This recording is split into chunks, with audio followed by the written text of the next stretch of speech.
നമസ്കാരം. എല്ലാവർക്കും നല്ലൊരു ദിവസം ആശംസിക്കുന്നു. വളരെ സന്തോഷം, വളരെ അഭിമാനം. സ്റ്റീഫൻ്റെ വലിയ സ്വപ്നമാണ് ഇന്നിവിടെ സാക്ഷാത്കരിക്കപ്പെടുന്നത്. അദ്ദേഹം പറഞ്ഞു, കോവിഡ് സമയത്ത് ഉണ്ടായ ചില തിക്താനുഭവങ്ങളാണ് ഇതിലേക്ക് നയിച്ചത്. ആ സമയത്ത് സ്റ്റീഫനും ഞാനുമായിട്ട് സംസാരിക്കുമായിരുന്നു. ഒരുപാട് പേർക്ക് റെവലേഷൻ, വെളിപാട് ഉണ്ടായ സമയമാണ്.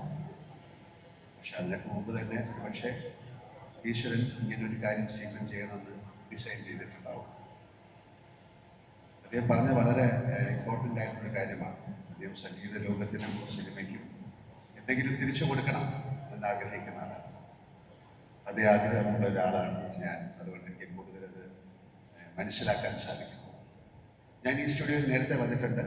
ഇതിൻ്റെ പണി നടക്കുന്ന സമയത്ത് ഇത് ഒരു അമേസിങ് സ്ഥലമായിട്ട്, ഈ സുന്ദരഗിരിയെ കൂടുതൽ സുന്ദരമാക്കാൻ പോകുന്നൊരു പ്രസ്ഥാനമായിട്ട് ഇത് മാറുമെന്നത് ഒരു സംശയമില്ല.